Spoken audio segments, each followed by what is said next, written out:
de passage sur votre chaîne, j'avais déjà dit, le plus grand danger pour un État, c'est la corruption politique généralisée. Et tout ce que vous dites là, c'est un système de corruption politique généralisée à tous les niveaux. À tous les niveaux. Donc, vous le dites très bien, Monsieur Perrin, c'est-à-dire que l'argent public est détourné à des fins personnelles et pour des circuits qui ne correspondent pas aux attentes du pays en termes de politique publique et de politique sociale. Voilà des deux grands thèmes pour un pays. Okombi Tsalissan et Madame Et Toukabeka. Etoka Beka, tout ce qu'ils font là, ce sont des coups d'épée dans l'eau parce que le garant des politiques publiques et des politiques sociales partout dans le monde, c'est l'État. Ils ont supplanté Même, l'État, c'est-à-dire. même, même, même le secteur privé est structuré par les lois de la République, les lois des politiques publiques et des politiques sociales de la République. Même dans un pays comme les États-Unis, il suffit d'écouter Donald Trump, Make America Great Again. Mais par quelle méthode? Est-ce par les impôts, les taxes? Est-ce par la croissance? Eh bien, c'est au pouvoir politique de décider de la méthodologie en concertation ou pas avec les acteurs économiques, les acteurs financiers. Et c'est à ce titre, lorsque le président français va en Chine, il est accompagné par les patrons français. Lorsqu'il vient au Congo ou il va à tel ou tel endroit, de temps en temps, il est accompagné de... Parce que c'est lui qui est le garant de cette politique-là. Même aux États-Unis, demain, quelqu'un ne peut pas supplanter en disant, maintenant c'est moi qui m'occupe de vous, venez, je vais vous former. Ils font ça pour la propagande d'un homme, mais un homme qui a échoué pendant 42 ans. Et c'est quand même ridicule de voir que les gens se présentent dans ces talk shows, moi j'appelle ça des talk shows, alors que pendant 42 ans, les mêmes personnes qui viennent là, quand ils rentrent chez eux, ils sont dans l'obscurité, ils n'ont pas d'eau à boire, ils n'ont pas d'eau pour se laver. À un moment donné, Ils n'ont pas de route pour circuler, pas d'hôpitaux pour ben, se ils soigner. rentrent à Ça pied, ils n'ont déconne. même pas de transport. Ils rentrent à pied, ils marchent des kilomètres. Alors, il faut quand même qu'à un moment donné, nous les Congolais, nous puissions réfléchir ce que nous voulons et comment nous souhaitons l'obtenir. On ne peut pas continuer à suivre des personnes médiocres. Monsieur Okombi Talisson, c'est l'exemple même de la médiocrité. Madame Etoka Beka, c'est l'exemple même de la médiocrité. Comment voulez-vous qu'une fonctionnaire, directrice de programme d'une télé, devienne mécène au point de donner des bourses, au point de mais où est-ce qu'elle trouve l'argent? Comment des simples fonctionnaires s'arrogent des prérogatives de mener de telles activités? Eh bien, ça montre que ce pays n'est même plus à terre, il est sous terre. Et c'est pour cela que le peuple congolais doit renvoyer un message clair. En 2026, vous dégagez. Vous avez suffisamment volé, vous avez suffisamment pris. Aujourd'hui, vous ne nous montrez aucune perspective positive. Aucune. Bonjour l'avenir de ce peuple. Didier Mouini-Volo, on va passer à notre volet. Cette fois-ci, le plan, j'allais dire, un programme de répression en cours au Congo-Brazzaville. Nous avions reçu quelques informations de Brazzaville, à peine avant-hier, qui nous faisait état d'une exécution sommaire un jeune Congolais, qui travaillait dans une boulangerie d'un Libanais qui s'appellerait Yaya, c'est ça.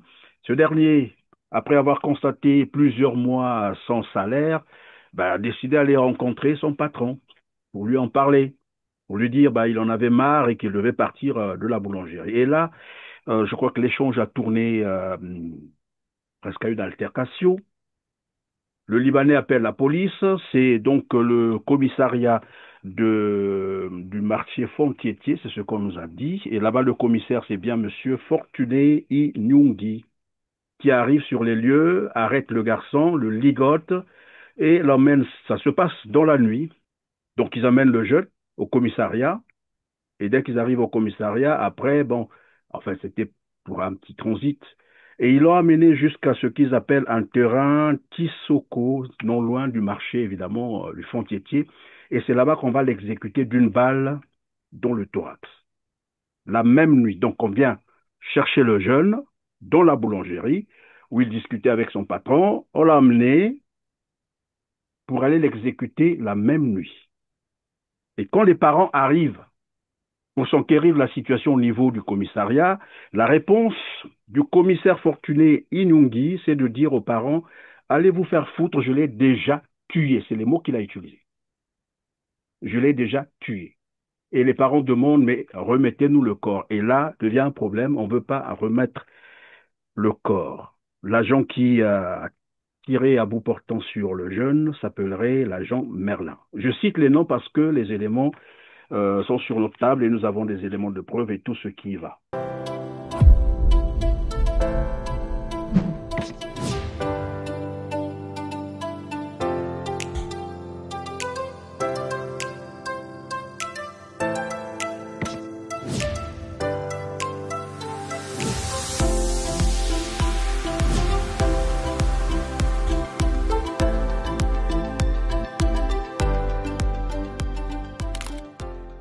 Mesdames, Messieurs, ravi de vous savoir de plus en plus nombreux à nous suivre. Merci de votre choix. Pensez également à liker, commenter, partager nos programmes. Pour ceux qui ne l'ont pas encore fait, je vous invite donc à vous abonner pour ne plus rien manquer de nos programmes. Vous serez notifié de toutes nos prochaines productions. Avec moi sur ce plateau, Didier Mouini-Volo, spécialiste des relations internationales, porte-parole du CRC, le Congrès pour la Renaissance du Congo. Bonjour Didier Mouini-Volo, c'est encore un plaisir de vous retrouver aujourd'hui. Bonjour, Monsieur Christian Perrin. C'est un réel plaisir, comme vous dites, d'être sur votre chaîne et de commenter l'actualité nationale et internationale pour le bien de notre population, mais aussi de tous ceux qui suivent votre chaîne à travers le monde. En tout cas, c'est un réel plaisir et merci pour cette invitation. Je vous en prie et merci de votre disponibilité pour cet échange. Alors, Didier Mouini-Volo, le Congo-Brazzaville est déjà en pleine fièvre électorale de 2026, donc la présidentielle de 2026.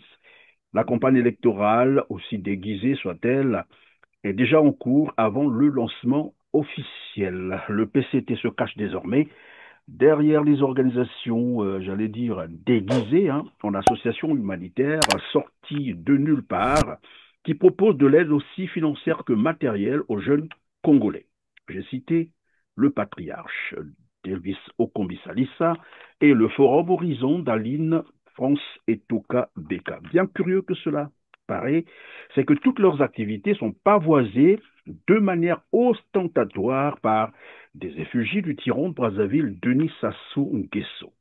Nous parlons ici d'un pays qui serait en crise économique et financière sans égale, un pays totalement en ruine. Dans le même temps, une banque tenue par les dignitaires du pouvoir de Brazzaville, donc la BGFI Bank, j'espère que vous en savez quelque chose, a annoncé des réalisations de plus de 1000 milliards de francs CFA pour l'année 2024. Je répète, des réalisations de plus de 1000 milliards pour l'année 2024. Je vous propose donc de suivre un reportage relatif avant de vous faire réagir. Suivez. Cette réunion qui a connu la participation des administrateurs, des directeurs généraux et hauts cadres de la BGFI Bank Congo a permis de faire l'évaluation à mi-parcours des performances et les projections en vue des propositions stratégiques à venir. Il ressort de ce conseil que nos réalisations en termes de performance commerciale et financière sont légèrement en retrait. Nous avons un total de bilan qui tutoie les 1000 milliards. Les administrateurs ont donné un certain nombre d'orientations pour que sur le second semestre, nous rattrapions le retard constaté en vue d'atteindre les objectifs budgétaires à nous fixer. Le président du conseil d'administration a saisi cette opportunité pour donner quelques directives. Nos délibérations ont permis de consolider notre vision commune, d'éclairer les enjeux liés à notre performance et de tracer des pistes d'amélioration claires pour le mois à venir. la cohérence de nos décisions, la rigueur de leur exécution et le suivi minutieux de nos orientations conditionneront notre capacité collective à tenir nos engagements vis-à-vis de nos clients, de notre maison mère et l'ensemble de nos partenaires. Je voudrais également souligner la pertinence des analyses présentées par le comité spécialisé ainsi que la richesse des rapports techniques mis à notre disposition. La BGFI Bank compte actuellement 15 agences au Congo et emploie plus de 274 personnes. Voilà, Didier Mwini-Volo, est-ce que vous entendez ça? Dans un environnement des affaires comme celui de la République du Congo, sinon, à quoi ça vous fait penser? Réaliser 1000 milliards en une année? Les réalisations de 1000 milliards en une seule année, dans un pays comme le Congo qui ne compte que 6 millions d'habitants, avec un environnement des affaires, comme je l'ai dit tout à l'heure, presque morose, hostile aux affaires. Vous dites un environnement des affaires morose, ce n'est même pas morose, c'est un environnement des affaires qui n'existe pas, qui est totalement nul, qui est proche de zéro ou en dessous de zéro. Alors, je dois vous dire mon étonnement quand vous m'avez informé que cette banque en 2024 a eu des chiffres d'affaires de plus de 1000 milliards. Alors, 1000 milliards, je faisais un peu les calculs. Et en fait, ce n'est pas seulement le chiffre d'affaires que cette banque évoque. Vous l'avez dit, Monsieur Perrin. Ce qui est assez curieux, c'est qu'une banque sur la place de Brazzaville, une banque qui n'existe qu'au Congo, qui n'existe pas à Kin, qui n'a pas de succursale au Gabon, qui n'a pas de succursale au Cameroun, en RCA, en Afrique centrale, et qui n'a pas de succursale ailleurs. Donc, une banque qui ne dépend que du marché financier congolais. Qui ne dépend que du marché financier congolais. Vous savez, à certains moments, pour garder sa clientèle et ne pas perdre le marché, la banque peut avoir un système de compensation selon les succursales. C'est-à-dire que la succursale du Gabon, de France et autres, qui fait plus de bénéfices, va venir un peu au secours parce qu'on garde des perspectives positives en disant demain, ce serait peut-être mieux. Or, quand vous regardez le marché financier congolais, nous avons connu des grandes banques mondiales au Congo. Je vous donne l'exemple de la Société Générale. Peut-être sur le marché congolais et africain et encore, les gens ne savent pas quand on dit Société Générale de quoi on parle. Société Générale, c'est parmi les plus grandes banques au monde. Je dis bien au monde. Société Générale, c'est une mastodonte de la finance internationale.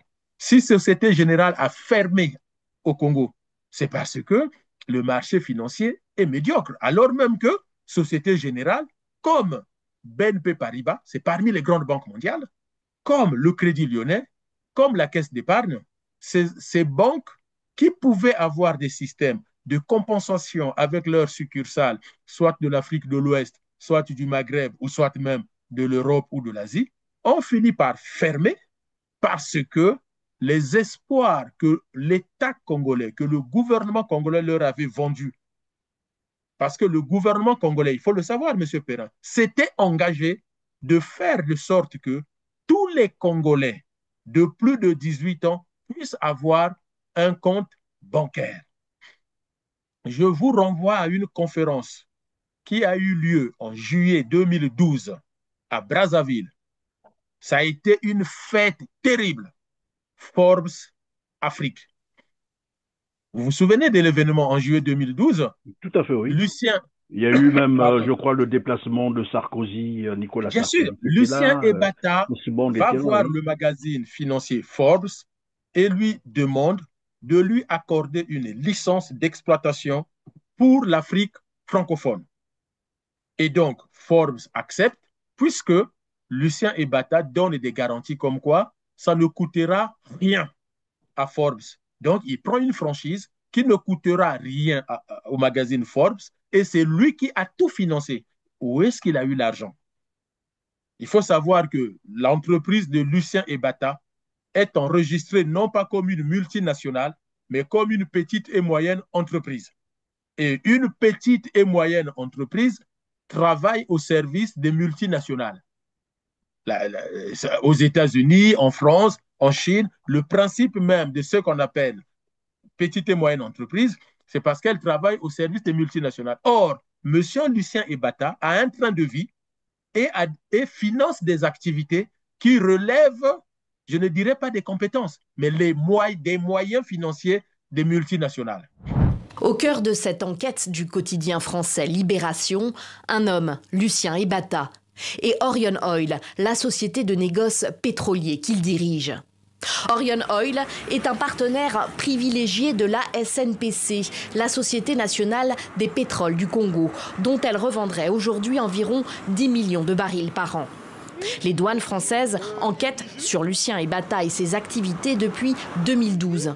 Et selon elle, Orion Oil ne serait rien d'autre qu'une société écran chargée de prélever des revenus sur le commerce du pétrole congolais et de les redistribuer, notamment aux membres du clan du président Sassou Nguesso. Selon le dossier d'enquête des douanes françaises, largement cité par Libération, Orion Oil serait au cœur d'un système d'évasion de capitaux au moyen de porteurs de valises et d'une structure financière hautement complexe. En passant par des sociétés domiciliées dans des paradis fiscaux dans le but d'escamoter le détournement des revenus du pétrole congolais et d'en masquer les bénéficiaires réels. Toujours selon Libération, plusieurs centaines de milliers d'euros et de dollars en espèces ont été trouvés au domicile parisien de Lucien Ebata et de son directeur financier. Les enquêteurs auraient saisi des preuves de retrait d'argent liquide effectués depuis plusieurs comptes d'Orion Oil dans diverses banques africaines. En tout, 164 millions de dollars et 26 millions d'euros. Libération précise: une partie de ces versements de cash a pu directement profiter à des dignitaires de la République du Congo, parmi lesquels son président, Denis Sassou Nguesso, à hauteur de 37 millions de dollars, et ses proches. Donc lui, il prend cette franchise chez Forbes Magazine et il fait cette conférence au Congo-Brazzaville. Écoutez les conclusions, mais de tout le monde. Il y avait Nicolas Sarkozy, il y avait Madame Christine Ockrent, journaliste qui a été parmi les animatrices de cette conférence. Tout le monde arrive à la conclusion selon laquelle l'Afrique, et notamment l'Afrique francophone, souffre d'une médiocrité de bancarisation de sa population active. C'est-à-dire 70 à 80% de la population active, ce sont des gens qui n'ont aucun compte bancaire. Et cette pauvre bancarisation des populations consommatrices actives de l'Afrique francophone fait que implanter des banques dans cet environnement, ça ne marchera pas. Et donc, il faut que les petits porteurs, les petits commerçants, tous ceux qui travaillent, je ne parle pas des salariés et plutôt des fonctionnaires, mais tout employé doit avoir un compte bancaire et que son salaire doit passer par un compte bancaire. Les députés, les ministres doivent être payés par virement sur des comptes bancaires. Et donc, oui, mais malheureusement, pendant que vous dites ça, pardon, Didier Mwini-Yvolo, de vous arrêter comme ça, pendant que vous rappeliez tout à l'heure les ministres, les députés et autres, est-ce que vous savez qu'au Congo, Brazzaville, les ministres sont payés à la main? Les membres du gouvernement sont payés à la main, donc ils ne sont pas imposables. Mais ça, ce n'est pas possible. Vous avez aussi les députés qui perçoivent à la main, c'est une dame qui vient avec un sac, comme on appelle ça au Congo, un guéri d'argent, qui va de bureau en bureau en train de payer les députés à la main. Dans un pays comme celui-là, vous l'avez dit tout à l'heure, est-ce que le Congo a une culture des banques? Je ne pense pas. Et on compte combien de fonctionnaires au Congo-Brazzaville? Lorsque vous prenez ceux du secteur privé et du secteur la fonction publique, à tout casser, c'est 100 000 à peine, 100 000 fonctionnaires. C'est ça. Et ces fonctionnaires vont toucher parfois dans les microfinances, comme la Mucodec. Donc la culture bancaire, en fait, est inexistante au Congo-Brazzaville. Et c'est là qu'on vient nous parler d'une banque qui a fait des réalisations de 1 000 milliards Peut-être que Et c'est donc, Total qui est logé là-bas, on ne sait pas. Il faut peut-être se donc poser la question. du coup, puisque les gens n'ont pas de compte bancaire, il faut donc poser la question à la direction de la banque, qui sont les clients de la banque? Les clients de la banque, il n'y en a pas 36 000. La banque n'a que deux clients. Toutes les banques du monde n'ont que deux clients. Les individus, c'est-à-dire que vous et moi, en tant qu'individus, et les entreprises. Les banques, c'est ça. Alors, vous êtes héritier, vous avez hérité peut-être d'une entreprise, vous avez hérité d'une assurance vie, et donc la banque vous aide à gérer votre patrimoine. Et ça rapporte de l'argent à la banque. Et tous les clients de la banque qui font des crédits à la consommation, qui sont dans les découvertes et qui payent des pénalités qu'on appelle des AGIO, et c'est tout ça qui ramène de l'argent à la banque. Les entreprises encore aussi ramènent de l'argent à la banque parce que les entreprises contractent des crédits. Et d'ailleurs, les entreprises ont leur compte domicilié auprès de ces banques-là. Et donc, lorsqu'ils doivent financer des investissements, des projets et autres, ils s'adressent à leur banque. Et donc, la banque a ces clients-là. Il y a des clients qui sont de gros porteurs, des petits porteurs. La banque travaille avec des bourses. La banque vous vend des actions de Tesla, des actions de la Congolaise des eaux. Oui, mais dans le cas du Congo, qu'est-ce qu'ils ont vendu? Qu'est-ce qu'ils Mais font? Quelle activité bancaire c'est qui zéro. peut rapporter? Dans le cas du Congo, c'est zéro. Le Congo n'a pas d'entreprise côté. Je prends un exemple. Hein. On pourrait avoir des agences immobilières au Congo, c'est-à-dire que tout le marché de l'immobilier coté à la bourse immobilière d'Abidjan. Or, ce n'est pas le cas. Ce n'est pas le cas. Notre pétrole n'est pas coté à la bourse de Wall Street ce n'est pas coté au Nasdaq ou à la bourse de Paris. Notre pétrole, nos Oui, mais matières Didier premières ne Monivolo, sont est-ce qu'on peut cotées nulle penser que part. finalement, pardon, est-ce qu'on peut penser que finalement la BGFI Banque n'est qu'un mécanisme de blanchiment d'argent? Mais j'allais en venir. C'est-à-dire que lorsque vous prenez bout à bout tous ces éléments qui constituent la richesse d'une banque, je vous ai dit, les banques françaises qui sont venues avec la promesse de mettre en place un système financier qui ferait que tous ceux qui travaillent... Mais c'est un vieux sujet au Congo et en Afrique de dire tous ceux qui travaillent doivent avoir des comptes bancaires. Et la Mucodec est arrivée au Congo dans cette perspective-là. C'est-à-dire qu'au lieu de fragiliser les grandes banques, la Mucodec était là pour accompagner les petits commerçants, les petits porteurs, avec un système assez souple. Et donc, il faut que... C'est un scandale d'entendre qu'un ministre touche ces 25 millions en espèces. C'est très dangereux parce que ça ne permet pas au trésor public de contrôler les flux d'argent qui circulent dans notre pays. Ça ne permet pas à la Banque centrale congolaise, et il faut même se poser la question, mais à quoi sert la Banque centrale congolaise, mais aussi la Banque des États de l'Afrique centrale? Parce que notre monnaie doit être surveillée par la Banque des États de l'Afrique centrale et par ricochet les banques centrales nationales. Et donc, on ne peut pas permettre qu'on ne sache pas tous les mois, tous les 2 mois, d'où vient l'argent. Et vous avez une personne qui vient avec des sacs d'argent et qui paye à la main. Et comme ça, c'est très dangereux pour n'importe quel État du monde. Ce n'est pas Oui, possible. mais très curieusement, Didier Monivolo, qui vient payer qui concrètement?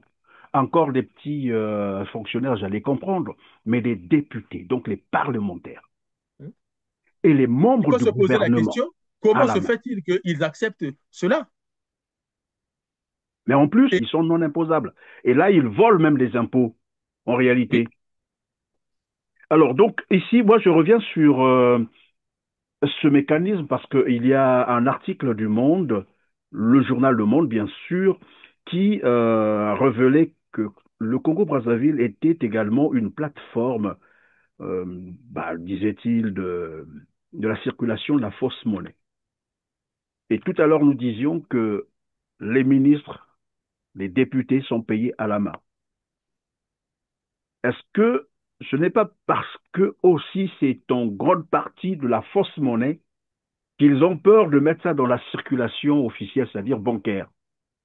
Alors, Ils sont obligés de payer à la main comme ça, et puis voilà. Ça échappe oui, au contrôle. oui et non.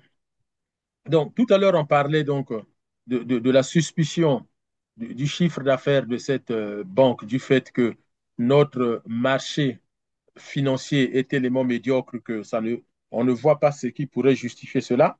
Maintenant, payer à la main, est-ce que c'est pour introduire de la fausse monnaie? C'est possible, puisque dès lors que les flux financiers, la circulation de l'argent ne passe plus par la banque, parce que c'est tout un circuit.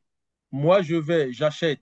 Il y a normalement dans la loi finance, il y a une somme d'argent au-delà de laquelle je ne peux plus payer en espèces. Et les États voyous, ce ne sont pas que les pays où il y a de la dictature. Par exemple, certaines institutions financières internationales sont en conflit avec des territoires comme Abu Dhabi, comme Dubaï, parce que à Dubaï, vous pouvez acheter une maison, un appartement jusqu'à 4 millions de dollars américains en espèces et on ne vous demande rien. Il n'y a aucun contrôle qui est exercé. Mais c'est des choses impossibles aux États-Unis, en Europe occidentale, si ce n'est pas dans toute l'Europe. Parce que c'est comme ça aussi que comment on appelle ça? La criminalité existe. Et donc, parmi la criminalité, il y a la fausse monnaie. Dès lors qu'on ne passe plus par le circuit bancaire, parce que le circuit bancaire permet aussi d'écarter tout ce qui est fausse monnaie. Parce que si moi, ma recette journalière, je suis obligé de déposer ça à une banque, la banque va se rendre compte tout de suite que parmi les billets, il y a de la fausse monnaie ou tous les billets, c'est de la fausse monnaie. Mais puisque, regardez ce qui se passe au Congo. Au Congo, je dois acheter une maison qui coûte 40 millions de francs CFA. Je viens avec 40 millions dans un sac. Content. Et content, j'achète ma maison. Et c'est ça. Le député, il est payé comme ça. Le ministre, il est payé comme ça. Et lui, demain, sa sœur vient, un membre de la famille vient, il a besoin de 500 000. Eh bien, il lui donne 500 000. Ça, ce n'est pas passé par une banque. Or, si le député est payé via un virement, quand il va faire un retrait, il est sûr d'avoir des billets qui ne sont pas faux. Et lui, il va donner à un membre de sa famille qui va aller payer à l'hôpital comptant, payer les frais les biens de consommation, une voiture et autres. Et ceux qui récupèrent, eux aussi non plus n'iront pas déposer dans une banque. Et donc, vous avez comme ça des milliards et des milliards qui sont soustraits du circuit financier classique, ce qui fait qu'il n'y a pas d'entrée au trésor, il n'y a pas de ressources sur les banques, nos banques centrales ne contrôlent rien et ça justifie aussi le niveau de corruption, de criminalité. Regardez le nombre d'attaques dans les domiciles des gens. Au Oui, Congo mais Didier aujourd'hui, on n'a Mounivolo, pas connu ça avant. toujours, pardon, sur ce même volet, revenons un peu sur le statut de Jean-Dominique Okemba, puisque c'est lui apparemment hein, le président du conseil d'administration de cette banque. Il est conseiller du président de la République et il est secrétaire, je crois, c'est ça, le secrétaire du conseil de sécurité du Congo. Et le voilà, en fait, c'est un fonctionnaire de l'État. Et le voilà qui se retrouve à la tête d'une banque, je ne sais pas si elle est privée, parce que là aussi, il faut qu'on cherche à comprendre. La BGFI Bank est une banque privée. Comment peut-il se retrouver à la tête de cette banque? Mais en réalité, privé ou pas, dès lors il est secrétaire à la sécurité nationale, il faut que les Congolais comprennent ce qu'est ce poste. C'est-à-dire que ce monsieur qui est secrétaire à la sécurité nationale, donc conseiller spécial du président à la sécurité nationale, il siège au Conseil de sécurité nationale. Et il coiffe le ministre de l'Intérieur, le ministre de la Défense, le ministre de la Justice et tous les services spécialisés, comme l'état-major général, la direction de la gendarmerie, la direction de la police, les services secrets et autres. Et donc, ce monsieur est au cœur du dispositif de sécurité nationale de souveraineté nationale et de protection des intérêts nationaux. Or, il est lui-même en conflit d'intérêts du fait qu'il est président du conseil d'administration d'une banque qui doit être en concurrence avec d'autres banques et en conflit commercial avec d'autres banques, et qu'on peut à un moment donné demander au gouvernement, au pouvoir, d'arbitrer les conflits entre les banques. Et comment il fait quand c'est sa banque qui est en conflit avec d'autres, surtout que c'est lui qui doit signer en tant que personne morale, en tant que président du conseil d'administration. Donc, on est là dans un conflit d'intérêts majeur et c'est très dangereux pour le Congo. Oui, Mais mais le là, fait que ce genre de nous choses parlons d'une existent, société bien organisée. Nous parlons d'un système probablement démocratique. Or, ici, nous sommes dans le cas de la République du Congo, où on sait que la corruption est devenue une culture, c'est-à-dire mode de gouvernance. Et nous savons, il y a plusieurs autres scandales qui ont été déjà révélés, notamment sur Denis Sassou Nguesso, qui pille, qui vole l'argent du pétrole congolais. Des centaines de milliers d'euros, de millions d'euros évaporés dans ce qui s'apparente au pillage de tout un pays où le revenu moyen par habitant n'atteint pas 5 euros par jour.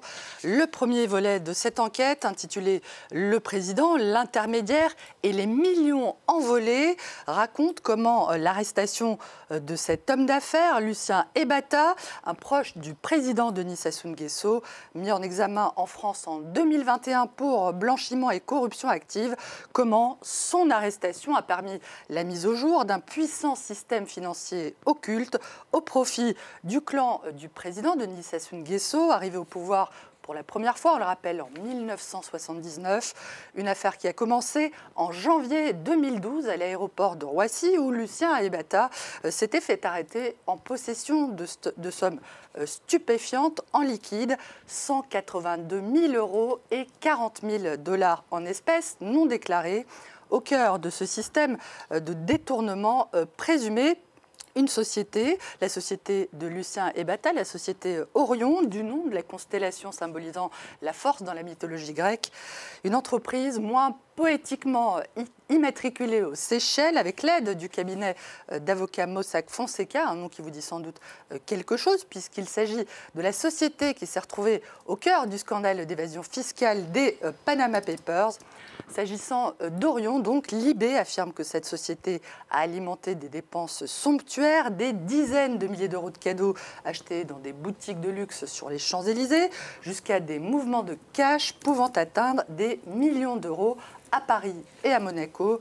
Libération évoque une affaire qui résonne avec celle des biens mal acquis, dans laquelle, on s'en souvient, des membres du clan de Denis Sassou Nguesso sont soupçonnés de s'être constitués des patrimoines illicites en France grâce à des détournements de fonds publics. Et c'est son conseiller à lui, spécial, qui entretient une banque qui affiche 1000 milliards. Oui, mais c'est 1000 milliards de la richesse. On peut faire le lien, non? Parce que le Congo, aujourd'hui, personne ne comprend où va l'argent du pétrole du Congo. Monsieur Perrin, il faut comprendre une chose de façon simple. Lorsque la criminalité a à travers elle de l'argent, il faut donc blanchir l'argent. Mais pour blanchir l'argent, on a besoin des entreprises et on a besoin de banques. Tous ceux qui sont dans la criminalité, ça peut être le trafic des êtres humains, le trafic des armes, de la fausse monnaie, de la drogue et autres, ils ont besoin. On a connu à une époque où les mafieux utilisaient les banques du Vatican, bon, les banques catholiques dans le Vatican. Il y a eu un gros travail, surtout sous Jean-Paul II, pour sortir les banques du Vatican du blanchiment d'argent de la mafia. Et donc, on a besoin des entreprises. Vous avez par exemple les boutiques, tous les commerces où on paye en espèces. Si ce commerce-là a fait un chiffre d'affaires journalier de 200 000 francs CFA, je prends par exemple à Brazzaville, un commerçant d'une boutique, 200 000 francs CFA, et vous avez un groupe de criminels qui viennent et qui lui disent d'aller déclarer 400 000, voire 1 million de francs CFA de recettes. Eh bien, par ce mécanisme, ils vont blanchir l'argent. Parce que cet argent va entrer au final comme recette de cette boutique, alors que c'est faux. Et la boutique, en contrepartie, doit retrocéder les 400 000 ou les 700 000 aux mafieux en leur donnant des fausses factures de travaux, par exemple. Donc, ils vont faire des fausses factures et la boutique va donc payer comme si ce groupe avait fait des travaux d'électricité, de maçonnerie. Averda, par exemple, c'est un groupe mafieux au Congo. On sait très bien que dans les travaux publics, les mafieux partout dans le monde, même en Europe. Oui. BGFI chez nous sert de ça. C'est-à-dire que c'est la banque qui est affiliée à des entreprises fictives et ces entreprises vont donc être ses clients, mais en fait, ils le disent eux-mêmes, hein, qu'ils ont pu récolter des milliards auprès de leurs clients. Mais lesquels? Est-ce qu'on peut voir la liste de ces clients-là, les entreprises?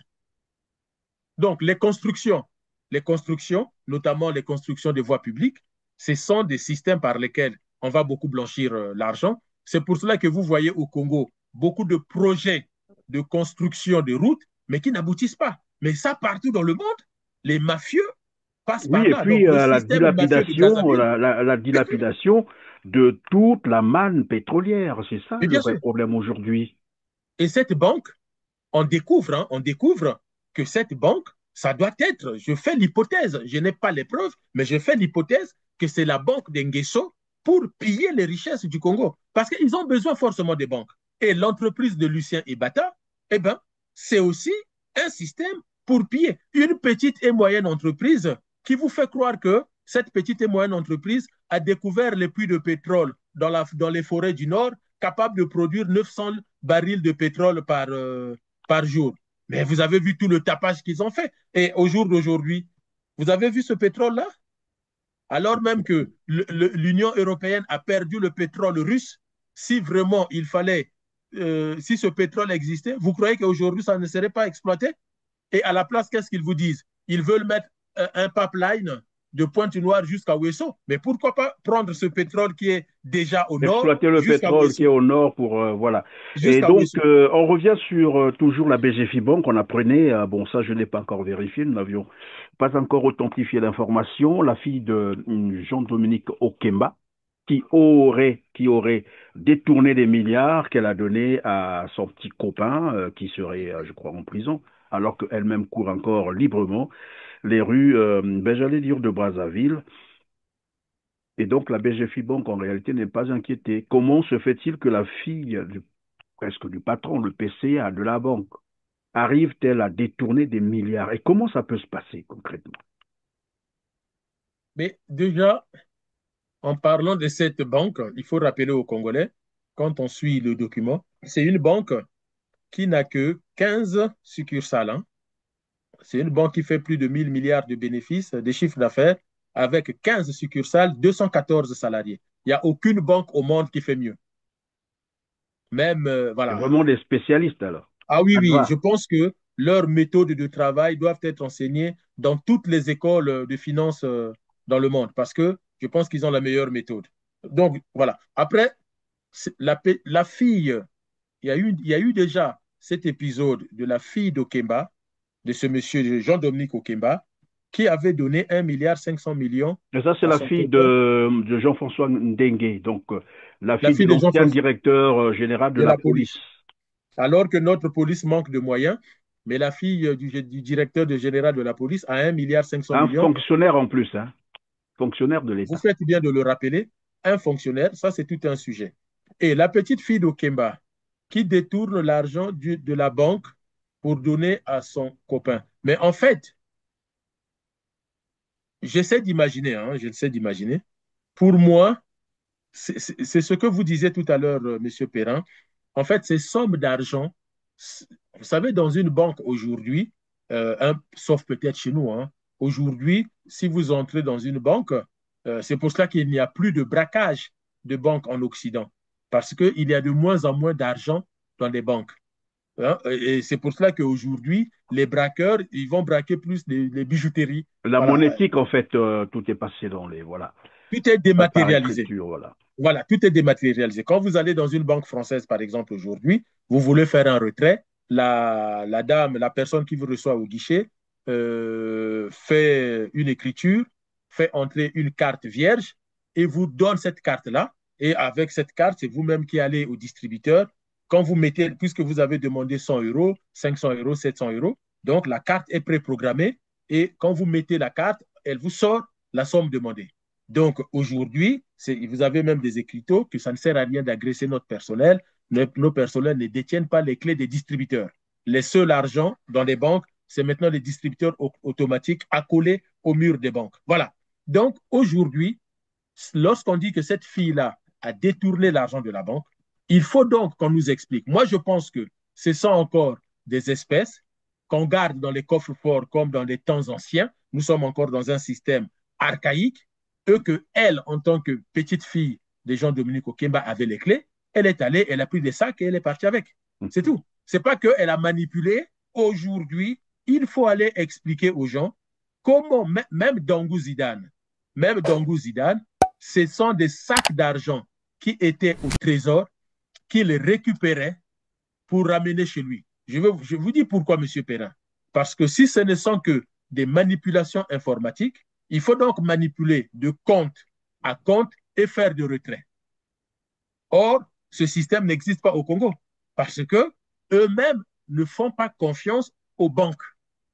Donc, il sait que si je manipule et moi, je travaille au trésor, je m'appelle Dongou Zidane. Si je fais une manipulation et je transfère dans un autre compte, je laisse une trace écrite. On peut me suivre. Mais la banque où j'irai retirer l'argent n'aura pas forcément de liquidité pour me donner. Donc, comme tout est stocké de façon matérielle, eh ben, je soulève 2 sacs, c'est l'équivalent de 2 milliards, je rentre avec chez moi. Voilà, dans et le donc, même c'est ce ordre. système qu'il faut supprimer, tout dématérialiser, tout sécuriser pour que les Bon, ce enfants qui du est vrai, pouvoir c'est que ne toutes puissent pas ces avoir accès à propositions, l'argent. oui, mais les propositions que vous faites là ne sont pas possibles sous le régime Denis Sassou Nguesso parce que c'est un régime qui fonctionne par la corruption. C'est une mafia, la vérité c'est ça. C'est même pas une dictature et on est en train de constater que c'est une vraie mafia qui s'est installée au Congo-Brazzaville. Et donc, C'est pour ce que cela vous qu'il faut dites que le là, c'est peuple après sache. Sassou Nguesso, bien sûr, qu'il faudra dématérialiser, j'allais dire la monnaie. Mais pour l'instant, voilà, ils gardent. D'ailleurs, ils arrivent même à thésauriser l'argent dans leur domicile. Mais c'est pour cela qu'il y a autant de criminalité au Congo parce que les gens ont compris que si je veux avoir un peu de sous, dès lors que je sais où habite quelqu'un qui a un peu de moyens, parce qu'en général, quand on dit quelqu'un a un peu de moyens, ces moyens-là se trouvent dans les banques. Même des gens qui ont des bijoux, ces bijoux-là se trouvent dans les banques. Je ne sais pas si à Brazzaville, les gens ont suivi le procès de Kim Kardashian, dès lors que des voyous ont compris qu'elle avait des bagues, des bijoux valant plus de 9 millions d'euros sur son corps, mais ils se sont habillés en policiers, ils lui ont tendu un piège, ils sont entrés dans sa chambre d'hôtel, elle a été ligotée, molestée, et ils sont partis avec les bijoux. Donc, ces choses-là, on les garde même chez soi, on les garde dans les coffres forts sécurisés. Si votre assureur sait que vous avez des bijoux chez vous qui valent des millions d'euros et vous n'avez pas de coffre fort dans votre maison personnelle, aucune assurance ne va assurer votre domicile. Oui, mais Donc, revenons vous donc voyez, au Congo-Brazzaville, Didier Moinivolo, la thésaurisation de la monnaie, de l'argent en fait. Et aujourd'hui, ce n'est un secret pour personne, c'est que ces gens-là gardent des milliers, des milliards dans leur domicile. Je vais vous faire une petite indiscrétion, quelqu'un m'expliquait, c'est quelqu'un que je connais très bien. Il y a eu une petite activité, bon voilà, je ne vais pas m'étaler là-dessus, mais on va leur demander de se rendre, en ce temps-là, c'était encore Ondongo qui était aux finances, chez Gilbert Ondongo, pour aller récupérer 100 millions de francs CFA. 100 millions, on leur a dit, allez chez Gilbert Ondongo. Et on leur a payé les 100 millions là-bas le soir. C'est pour vous donner l'image de ce qu'est devenu le Congo-Brazzaville. Après, on se pose la question de savoir pourquoi gère-t-il l'argent du Congo de cette manière? Qu'est-ce que ça présage? En fait, c'est comme des prédateurs qui sont conscients que d'un jour à l'autre, ça va basculer et on va fuir avec tout l'argent du Congo. C'est ce que moi je semble comprendre, je peux me tromper. Non, vous ne vous trompez pas. Il faut savoir que le pouvoir de Sassou, c'est un peu, je ne sais pas si vous êtes amoureux ou fan de National Geographic. Il faut regarder les documentaires de National Geographic. Et donc, vous avez par exemple euh, un chasseur qui n'est pas de grande taille, comme un léopard ou encore un guépard qui tue une antilope. Alors, les léopards, par exemple, qu'est-ce qu'il fait? Il mange toujours dans les arbres parce qu'il sait qu'en dehors de lui, il y a d'autres prédateurs. Les hyènes vont toujours venir en groupe pour essayer de lui chipper son butin. Les chiens sauvages viennent toujours en groupe ou c'est un lion qui arrive. Et donc, et donc, le pouvoir de Sassou, vous avez des lions, des hyènes, des léopards, des guépards, chacun selon ses capacités. Ce qui fait qu'on va tous garder l'argent à la maison parce que vous voulez que je mette ça à BGFI. À BGFI, je peux mettre mon argent, l'argent que je vole que si je suis du cercle fermé des Nguesso parce que c'est leur banque à eux. Donc, si je mets là-dedans, demain, si je suis en conflit avec eux, c'est pas sûr que je récupère mon argent. Et si je mets dans X autres banques, je ne sais pas ce que le directeur et les autres vont faire demain. Donc, il y a eu une crise de confiance, même entre eux. Ce qui fait qu'à tous les niveaux, vous avez toujours comme ça des sorties d'argent, mais vous ne savez pas où ça finit. Et ça, chacun se dit, demain, ce pouvoir va finir, je ne sais pas de quelle façon, au moins, je partirai avec mon butin, s'ils arrivent à partir avec ça. Parce que je pense que tous les sacs qu'ils ont chez eux, je ne sais pas dans quel véhicule ils vont partir. Hein. Ben, probablement qu'ils ont tout préparé. Alors, revenons donc sur ces philanthropes qui sont sortis de nulle part, comme je le disais tout à l'heure, hein, des organisations qui désormais supplantent carrément le PCT, et on les voit d'ailleurs sur le terrain, en train de battre campagne pour Denis Sassou Nguesso, et ça ne souffre d'aucun doute. Hein, voilà, je parle ici du patriarche, d'Elvis Okombi Salisson, c'est comme ça qu'on l'appelle. Et l'autre, c'est une ancienne directrice des programmes de Télé Congo. Bon, je sais que ceux qui nous suivent et leurs partisans, hein, c'est ce que j'allais dire, vont nous traiter de tout. Voilà, c'est peut-être la jalousie, la haine. Non, on parle ici des affaires de l'État, le Congo, dans un pays comme le Congo où on parle de la crise financière et économique sans égale. On ne peut pas comprendre que dans le même temps, des gens qui hier, on les a vus, des simples fonctionnaires de l'État, et qui sortent comme ça désormais en train de financer des grandes manifestations, des grandes organisations, des grands forums, en train, soit, ils appellent même les jeunes à venir demander de l'aide. L'opération Lopoko et Patriarche veut aider ceux qui en ont besoin, veut former les jeunes, veut apporter de l'aide à des jeunes qui ont des projets. Parce qu'il faut que nous arrivons à financer les jeunes. Et c'est comme ça que nous pouvons aider l'action du président de la République que nous appelons affectueusement le patriarche. Je n'ai jamais vu ça, quelque part. Ils disent aux jeunes, ceux qui ont des projets, venez, nous allons vous financer. Je n'ai jamais vu ça. OK? Et donc, on se pose maintenant la question de savoir, mais par quel miracle? Comment ont-ils fait? Et lorsqu'on regarde leur historique, personne d'eux n'est né d'une famille industrielle ou de riches. Personne. Mais les voilà qui subventionnent des grandes activités où on doit sortir soit parce que les jeunes bénéficient donc de l'aide financière, mais aussi matérielle. Et c'est là, si nous avons commencé par le BGFI Bank, c'est pour comprendre comment est-ce que l'argent du Congo est détourné, blanchi et réinjecté dans le circuit, probablement, des affaires au Congo-Brazzaville où on vient s'afficher comme désormais devenus des philanthropes. Et ça n'inquiète personne parce que, et moi la question que je voulais vous poser, est-ce que, par exemple, ce genre de situation ne pouvait pas interpeller les renseignements? Parce que c'est quand même des gens qui apparaissent comme ça, qui tombent comme voilà du ciel et qui se mettent à sortir de l'argent à tour de bras, à des dizaines de millions. Et ça devait intéresser la CID, non? Alors, ça devrait intéresser la centrale d'intelligence et de la documentation, mais en premier lieu, ça devrait intéresser le procureur de la République. Je vous, de passage sur votre chaîne, j'avais déjà dit, le plus grand danger pour un État, c'est la corruption politique généralisée. Et tout ce que vous dites là, c'est un système de corruption politique généralisée à tous les niveaux. À tous les niveaux. Donc, vous le dites très bien, Monsieur Perrin, c'est-à-dire que l'argent public est détourné à des fins personnelles et pour des circuits qui ne correspondent pas aux attentes du pays en termes de politique publique et de politique sociale. Voilà des deux grands thèmes pour un pays. Okombi Tsalissan et Madame Et Beka.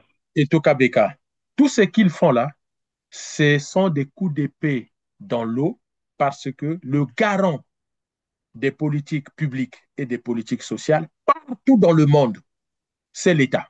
Ils ont supplanté l'État.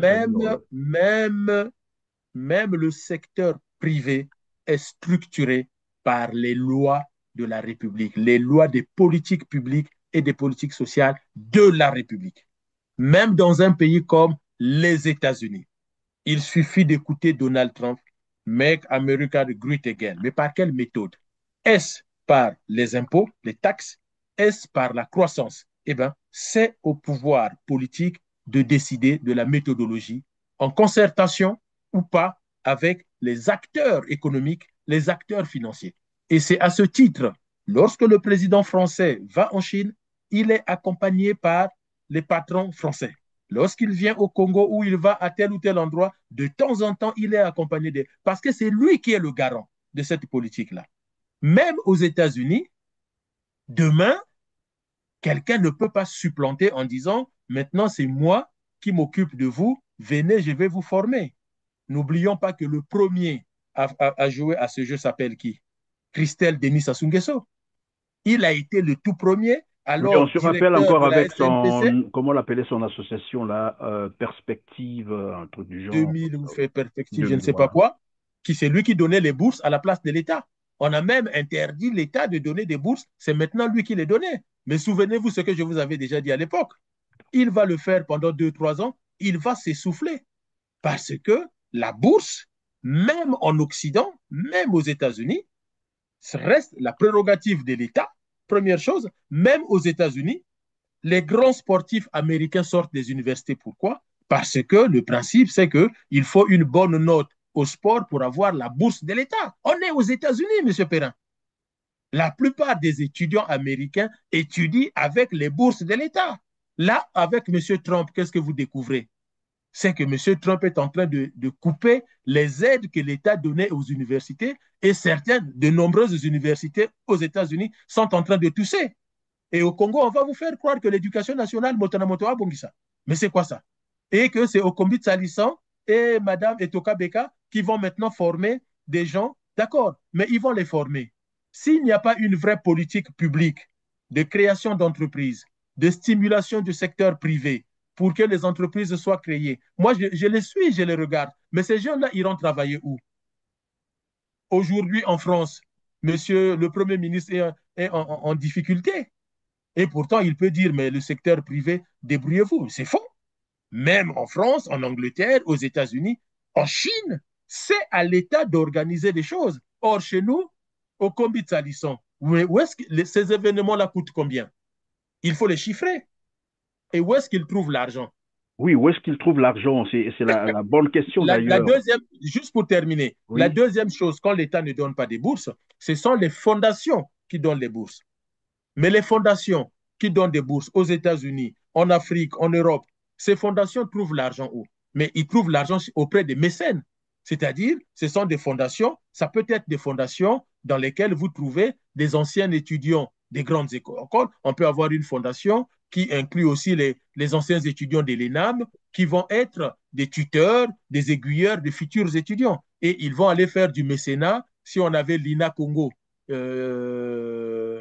qui existait encore et une bonne compagnie, eh bien, ils vont faire du mécénat auprès de la branche sociale de l'INA Congo. Si on avait des riches, alors à l'époque, on a Oui, mais connu c'est des ce qui Yakasusa. paraît, c'est ce qui paraît curieux, Didier Mouinivolo, dans le cas du Congo que nous sommes en train d'évoquer ici, c'est que les deux qu'on cite ici, ben, en plus, ils ne sont pas les seuls, hein, il y en a bien d'autres qui font la même chose, c'est que c'est des gens qui n'ont aucune entreprise Mais commerciale. À je ce vous que je donne des sache, exemples le cas concrets. de, par exemple, je vais terminer par Okombi Salisson, c'est celui qui avait racheté la télévision TPT, Télé pour tous, c'est une télévision où moi j'ai évolué, hein, voilà, j'ai passé un bon bout de temps là-bas. Et quand il a pris cette société, les agents, on peut les compter, hein, 10, 15 par là, comprenez? Il n'arrivait même pas à payer ces agents-là. Pendant des mois, pendant des années. Donc, ces agents n'avaient pas de salaire. Je ne sais pas si maintenant il a trouvé, je ne sais, et c'est la question qu'on se pose. Où est-ce qu'il a trouvé l'argent quand il était même incapable? Ce monsieur qui est incapable de payer 10 agents d'une entreprise qu'il a racheté avec des méthodes, voilà, tout le monde sait, frauduleuses. Il n'arrivait pas à payer les salaires. Et là, je parle sous le contrôle des agents de cette chaîne qui vont nous suivre.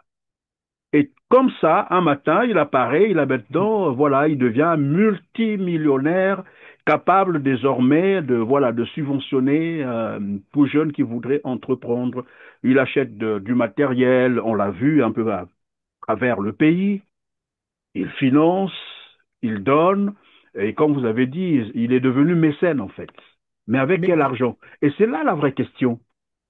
je voudrais donner une explication aux Congolais. Vous prenez par exemple la fondation Bill Gates. Bill Gates est le propriétaire de Microsoft. Il a des logiciels et autres. Et donc, il crée une fondation parce qu'il se dit, si j'ai cette richesse, si Dieu m'a permis d'avoir cette richesse, je voudrais quand même donner un peu pour les pauvres, bon, des gens qui sont dans les besoins. Donc, Bill Gates ne prend pas l'argent de Microsoft et va partager comme ça. Ce serait Oui. illégal. Aux États-Unis, il serait poursuivi. Donc, il crée une fondation et par des voies légales, dans les bénéfices de son entreprise, la fiscalité américaine, mais les fiscalités du monde le permettent, la fiscalité l'autorise à prélever un certain pourcentage pour sa fondation. Et avec ça, il finance ses activités. Moi, le sujet, ce n'est pas de dire si c'est de bonnes ou de mauvaises, mais vous avez aussi des grandes compagnies, des grandes banques. Par exemple, si vous allez sur Internet, Louis Vuitton, vous tapez Louis Vuitton social ou, comment on appelle, Dassault, la société qui fabrique les F-16, les avions militaires français, vous Oui, mais tapez tout ça, Fondation moi je Dassault. comprends, Didier Or, Bonivolo. chez nous, juste pour terminer, chez Oui, nous, Okombi Tsalissan trouve ses ressources où? Quels sont les mécènes? Quelles sont les entreprises au Congo qui financent les activités sociales? Parce que ce que fait Okombi Tsalissan, ce n'est pas des microcrédits, c'est des activités sociales, c'est-à-dire c'est des activités à somme nulle. Lui, il n'attend pas de bénéfices. Donc, non seulement c'est à somme nulle, mais derrière ça, il bat campagne pour un candidat. Mais donc, Donc orienté vers la politique. ça pose question de ses ressources. Il faut donc Voilà, qu'il tout justifie à fait. d'où il trouve ces sommes d'argent parce que ces événements-là, ce n'est pas gratuit. Et même s'il lui dit que c'est gratuit, mais il paye quand même des t-shirts. Il paye quand même ce qu'il distribue. Il loue quand même les salles. Il y a une facture d'électricité. Il fait déplacer les gens. On leur donne soi-disant des enveloppes. Donc, à combien on chiffre chaque Et événement on et finance risque? leurs activités pour ceux qui On veulent finance leurs entreprendre. activités. Mais curieusement, lorsque vous prenez tout ça et que vous comparez avec les données internationales, ça ne baisse pas le taux de chômage au Congo. D'accord? Ça ne baisse pas le taux de chômage au Congo. Ça n'améliore le quotidien de personne. On n'a pas vu un exemple de personne qui a bénéficié de ces objets, de ces choses de M. Tsalissan ou de Mme Etoko Beka, qui, au final, ça a changé sa vie. Il peut maintenant soigner ses enfants. Il peut maintenant manger matin, midi, soir. Il peut envoyer ses enfants maintenant à l'école. Il peut louer une maison ou encore s'acheter une parcelle et se construire une maison. Mais de quoi on parle quand on parle de la qualité de vie? Ils font ça pour la propagande d'un homme, mais un homme qui a échoué pendant 42 ans. Et c'est quand même ridicule de voir que les gens se présentent dans ces talk-shows, moi j'appelle ça des talk-shows, alors que pendant 42 ans, les mêmes personnes qui viennent là, quand ils rentrent chez eux, ils sont dans l'obscurité, ils n'ont pas d'eau à boire, ils n'ont pas d'eau pour se laver. À un moment donné, Ils n'ont pas de route pour circuler, pas d'hôpitaux pour se ils soigner, rentrent à pas pied, ils n'ont d'école. même pas de transport. Ils rentrent à pied, ils marchent des kilomètres. Alors, il faut quand même qu'à un moment donné, nous les Congolais, nous puissions réfléchir ce que nous voulons et comment nous souhaitons l'obtenir. On ne peut pas continuer à suivre des personnes médiocres. Monsieur Okombi Talisson, c'est l'exemple même de la médiocrité. Madame Etoka Beka, c'est l'exemple même de la médiocrité. Comment voulez-vous qu'une fonctionnaire, directrice de programme d'une télé, devienne mécène au point de donner des bourses, au point de Mais où est-ce qu'elle trouve l'argent? Comment des simples fonctionnaires s'arrogent des prérogatives de mener de telles activités? Eh bien, ça montre que ce pays n'est même plus à terre, il est sous terre. C'est du gros, gros, gros n'importe quoi. Et la Et ce qui est centrale curieux d'ailleurs, d'intelligence et c'est de la qu'après, documentation est là et ne fait rien. et ce qui est curieux, c'est qu'il y a également la participation du Premier ministre. Moi, je suppose que lorsqu'un Premier ministre veut prendre part à une activité comme celle-là, où il y a quelqu'un, un mécène, par exemple, qui vient pour faire son talk show, comme vous l'avez dit, la première des choses, il se serait renseigné d'abord sur la personne et les moyens mis en jeu. La provenance, bien sûr, de ces moyens. Ben non, ils sont là, ils s'affichent. Et donc, le gouvernement est aussi complice de tout cela. Et bien sûr, Apparemment, ils se connaissent.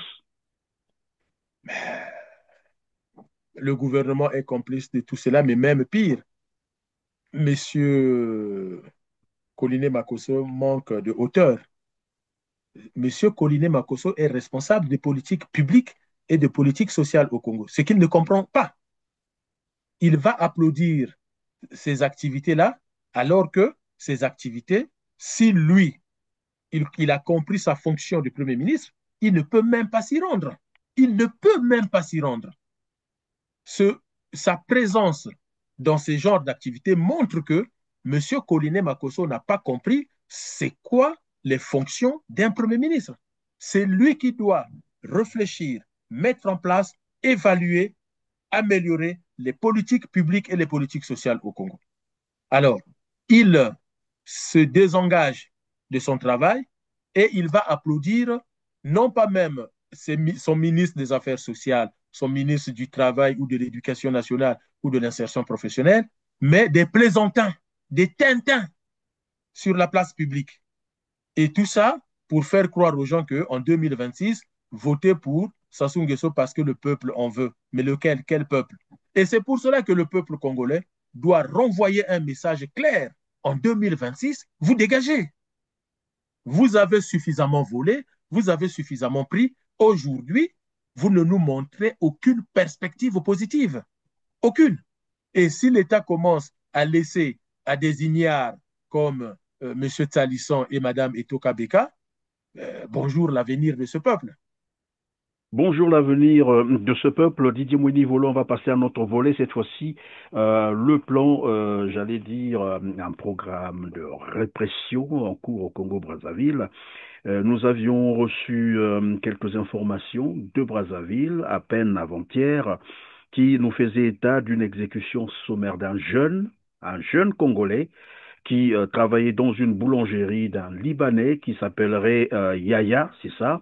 Ce dernier, après avoir constaté plusieurs mois sans salaire, a décidé d'aller rencontrer son patron pour lui en parler, pour lui dire il en avait marre et qu'il devait partir de la boulangerie. Et là, je crois que l'échange a tourné presque à une altercation.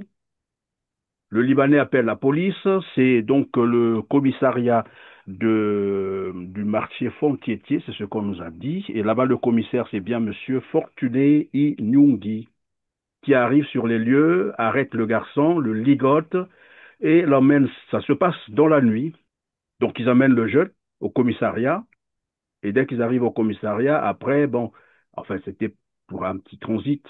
Et ils l'ont amené jusqu'à ce qu'ils appellent un terrain Tissoko, non loin du marché, évidemment, du Font-Thiétier. Et c'est là-bas qu'on va l'exécuter d'une balle dans le thorax.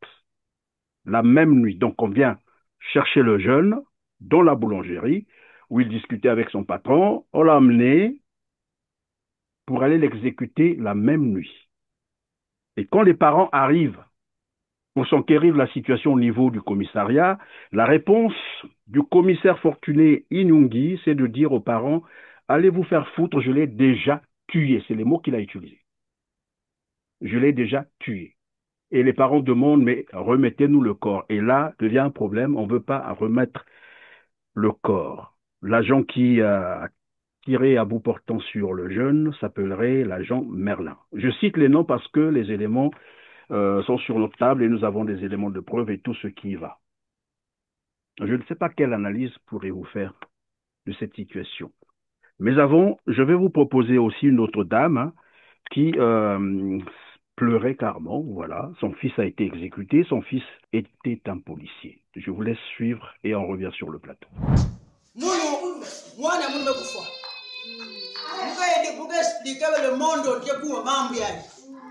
Mwana mundu katukana kisalu yani mekwenda kumaba mimi baba policier ba gendarme simbiani lero ba ku simbiani lero ba ku simbiani yani mekime ve samiani zabati bapanga ba militaire ba simbiani ba kwenda bakiani ba tunda boloko yani me voda boloko kun 4 jours yani me se présenter mu que policier yani me se présenter mu que policier mais ba me bikiani kana boloko kuna yani me sal 4 jours na 4 jours kuna na 22 heures Mazusi na 22 heures ba mase bokili beto ke ken quiz back mwanya beno kwa kusava pa mwana sava pa baba mwana ba kwena yana l'hôpital papa sa tutel mulukia ni mambe foso ya mukeni boleke papa sa tu mwana munu be kufana boloko policier yani be kufana boloko na la gendarmerie ya le monde entier na putu ben ku mambia mwana munu be kufana boloko munu ni mamia mwana na la gendarmerie munu mambia faso ya muka sali wa faso papa sa tu ku isi dik munu mambia.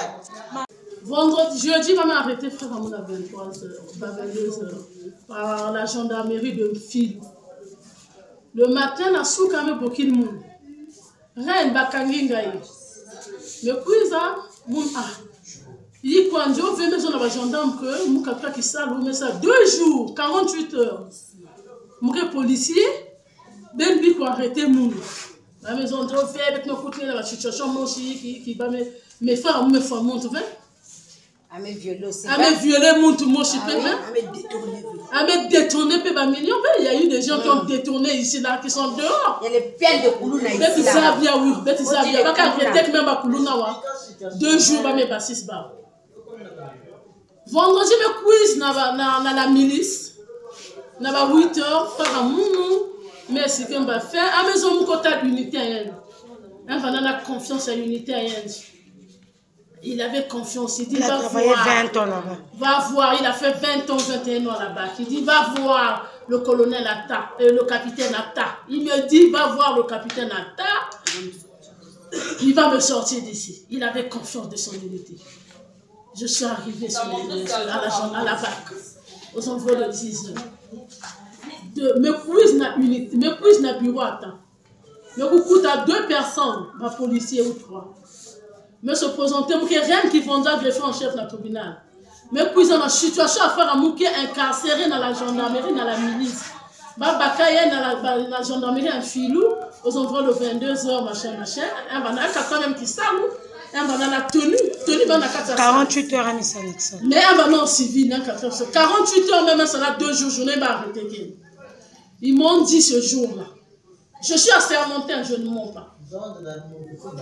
Muka sermonté pepe sermonté muka zonda yi mutalaka ma maison na munu que me kuiza wa capitaine attaqué informé la situation hier repartez mais vous tout cas mais vous zone que capitaine attaqué déjà informé nous va arrêter donc vendre tranquille la BAC que coupe il a servi 21 ans espoir maintenant la unité il a dit ça là trop ça Les policiers vont me mélanger dans la civil, dans la jaune, à la gendarmerie, à la militaire. Le lendemain, samedi, me couisa, me coutalien. Mais on grand yiki. Oh, il avait l'espoir de cette unité-là. Il dit, viens me faire sortir. Vraiment. Je dis, c'est comme ça, oui, repart là-bas. Je descends sur les lieux. Mais comme marqué, va me recevoir mon nom. Mais comme dans le bureau, il y a la gendarmerie, il y a la BAC. Il y a un monsieur un peu clair qui m'a reçu, qui m'a dit, oui, c'est vous, maître, c'est vous, non? La soeur de Londres. Mais je dis, nous, papa. Ah. Mais si nous avons une unité, côté de ça, annexe, moi, je pila, qu'on a quatre. Côté de ça, mais besoin de la béton, quand la unité, il y a quatre, il y a tel sergent, lieutenant qui est là. Lieutenant, il n'a qu'à rendre compte. Je me suis dit que, oh, mais il a dit, comme Bach était déjà informé, comme je suis civil, nous avons fait une hiérarchie que nous avons, mais vous, tout cas, dans la gendarmerie. Et même vous, tout dans la BAC. Arrivé à la BAC, on a côté de cela, dans net, le lieutenant a appelé par-ci, par-là, il m'a dit, repars là-bas, va voir le COMGES. Je ne sais pas, moi je ne suis pas policière ou quoi que ce soit, je ne connais pas. Je repars au niveau du secrétariat de ATA. Je me suis croisé avec le jeune Tinclair là. Je dis, on me dit de voir le COMGES. Ce qui est COMGES, je ne connais pas. Je ne connais pas les significations, je ne suis pas policier. Je suis arrivé, il y a un lieutenant qui m'a reçu. J'ai expliqué les faits, il a appelé. On a même appelé ATA devant moi. J'ai perdu, je n'ai plus rien à gagner. ATA Mbili, moi je suis civil, je suis sudiste. S'ils vont finir avec moi, qu'ils finissent. Parce que vous me perdez déjà.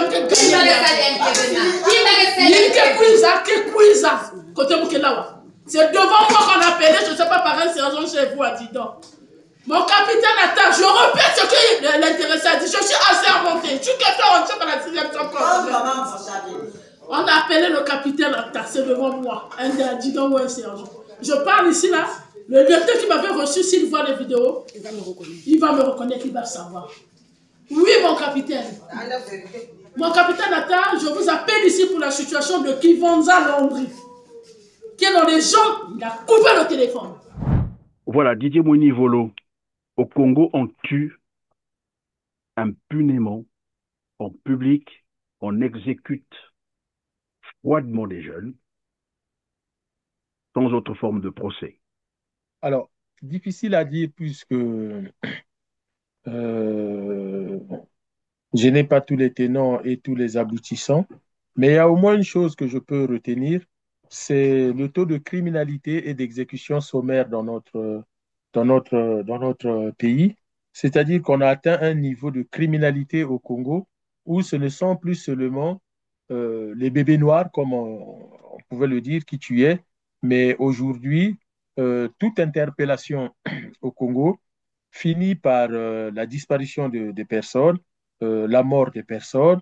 Alors, ceux qui ont de la chance, comme M. Bouiti et autres, quand on les récupère, ce sont des véritables légumes, des épaves. Et donc, il est important aujourd'hui d'avoir une vraie réflexion sur cette criminalité tout azimut qui est aujourd'hui installée dans notre pays. À certains moments, je me dis, est-ce que nous, à certains égards, on ne fait pas face à un trafic d'organes? Parce que, pourquoi je pense à ça? Ce n'est pas seulement des gens qui sont tués, mais des corps qui disparaissent. Je sais que les étudiants d'Afrique noire ont eu des sérieux problèmes. C'était même un article dans Jeune Afrique, avec un pays maghrébin dont je ne citerai pas le nom pour ne pas créer des problèmes inutiles, mais il y a eu des articles dans Jeune Afrique où beaucoup d'étudiants congolais, il fut une époque, au milieu des années 2000, beaucoup d'étudiants africains, Afrique noire, Afrique de l'Ouest et Afrique centrale mouraient dans ce pays-là. Et souvent, quand ils mouraient, le gouvernement de ce pays avait du mal à rendre les corps. Et quand il rendait les corps, on disait à la famille ou aux ambassades que le corps a été traité, donc il ne faut pas ouvrir les cercueils. Et une fois, il y a eu une famille qui a refusé catégoriquement et qui a ouvert le cercueil et qui a constaté que le cœur avait disparu, les reins avaient disparu, le foie avait disparu, les poumons avaient disparu. Et donc, on découvrait comme ça, dans ce pays, un trafic d'organes. Et parmi les victimes, c'était les étudiants de l'Afrique noire. Et il faut savoir que moi, je suis très informé sur cette actualité. Sur le marché international, vous pouvez vérifier, il y a un gros trafic d'organes. Et surtout, pour des pays comme le Congo-Brazzaville, la RDC, le Cameroun, vous avez une population de plus de 60% des enfants, des jeunes entre 0 et 25 ans, 30 ans. Et donc, ce sont eux qui ont des organes que les gens convoitent. Donc, moi, je ne dis pas que c'est ça, mais je m'interroge sur ces jeunes qui sont assassinés. Voilà, c'est une hypothèse. Ces jeunes qui sont assassinés tout azimut et dont on fait disparaître les corps. Est-ce qu'il y a un marché qui est en train de s'installer au Congo? Après, pour le reste, il y a une criminalité gratuite, mais peut-être que, attention, hein, peut-être qu'au Congo, on est tous en train de devenir dingues. On est tous en train d'être habités par une forme de folie où la vie humaine ne vaut plus rien. C'est un peu ce qui se passe dans certaines contrées du Mexique, où chaque année, vous avez des milliers de femmes qui sont assassinées, violées, tuées, comme si la femme ne représentait rien. La vie humaine. Et vous pouvez arriver dans des circonstances où, pour les gens, vous le dites vous-même, hein, on l'a déjà tué, donc qu'est-ce que vous voulez? Alors, et là, ça pose la question à deux niveaux. Soit au niveau de l'État, on peut se ressaisir et donc sanctionner et mettre fin à ce système, soit au niveau des populations, il faut réagir. Il faut réagir. Tant qu'il n'y aura pas une réaction populaire, les gens laisseront passer. Je ne suis pas adepte de la violence, je suis plutôt républicain et légaliste, mais moi j'ai envie de dire, je suis aussi un être humain, je ne sais pas si je ne tuerai pas cet officier qui me dit, votre fils de toute façon, on l'a tué, vous allez me faire quoi? Eh bien ce jour-là, je ne ferai rien, mais le lendemain ou le surlendemain, je prendrai une arme et si je le croise dans la rue, je lui colle une balle entre les deux yeux. Moi, je pense qu'il faut que les Congolais fassent preuve aussi de fermeté, mais vraiment de fermeté. On ne peut pas tuer un membre de votre famille et vous répondre de cette façon-là. Et tant que Karl Marx disait, à une puissance matérielle, il faut opposer une force matérielle. Quand les gens sont en train de vous montrer de la brutalité, à certains moments, renvoyez-leur de la brutalité. Montrez-leur aussi que vous pouvez réagir. Mais ça, c'est la fonction aussi de la population. Et c'est pour cela que dans la Charte des Nations Unies et dans les préambules de constitution, il est stipulé que quand le pouvoir devient tyrannique, le peuple se soulève. Mais le peuple, quand il se soulève, il fait quoi? Il tue les tyrans. Au mieux, il les chasse du pouvoir, mais au pire, il les massacre, n'ayant pas peur de mots. Je pense qu'on a atteint des limites de l'entendement, les limites de la conscience au Congo, pour continuer à avoir un langage feutré, intelligible. Mais à un moment donné, il faut dire les choses très clairement. De tels policiers ne méritent pas d'être dans la force publique, parce qu'ils représentent la force, non plus la force de l'ordre, mais la force du désordre. Et donc, à un moment donné, si le procureur de la République ne poursuit pas, si l'État congolais ne montre pas qu'il est là pour protéger la population, eh bien, il faut que la population se protège elle-même et réponde face à de tels actes. Merci Didier Moini-Volo. Le temps qui nous reste est vraiment compté, alors que nous avons encore 2 volets à aborder. On va voir si le temps va nous le permettre. Commençons donc par la célébration, la commémoration. Vous avez suivi la commémoration, et bien sûr, le 80e anniversaire de la fin de la guerre mondiale avec une parade. Ça s'est déroulé en Chine. Je vous propose de suivre d'abord le reportage et on revient tout à l'heure pour le commentaire. Un défilé millimétré d'une armée qui compte 2 millions d'hommes. Pendant plus d'1 heure, soldats, chars, drones, missiles et avions se sont succédés sur l'avenue de la Paix éternelle pour célébrer les 80 ans de la fin de la Seconde Guerre mondiale. Une démonstration de force devant une vingtaine de chefs d'État étrangers et un grand coup diplomatique pour la Chine, comme une marque de sa puissance après avoir accueilli un sommet régional des dirigeants eurasiatiques. Le peuple chinois ne craint pas la violence. C'est un peuple autonome et fort. Aujourd'hui, l'humanité doit à nouveau choisir entre la paix et la guerre, entre le dialogue et la confrontation, entre une coopération gagnant-gagnant et un jeu à somme nulle. Le peuple chinois se tient fermement du bon côté de l'histoire et du progrès de la civilisation humaine. Aux côtés du président Xi Jinping, deux invités particulièrement remarqués, le dictateur nord-coréen Kim Jong-un, qui n'avait pas quitté son pays depuis 2023 et ne s'était jamais affiché avec autant de chefs d'État, et Vladimir Poutine. Le président russe clôt ainsi une visite de 4 jours en Chine, durant laquelle il a affiché une proximité sans faille avec son homologue chinois. Alors que Pékin et Pyongyang sont accusés de soutenir financièrement et militairement Moscou dans sa guerre en Ukraine, c'est surtout cette image des 3 dirigeants réunis qui aura marqué ce défilé. Voilà, donc je disais, la Chine a commémoré le 80e anniversaire de la fin de la Seconde Guerre mondiale. Tout le monde parle d'une démonstration de force.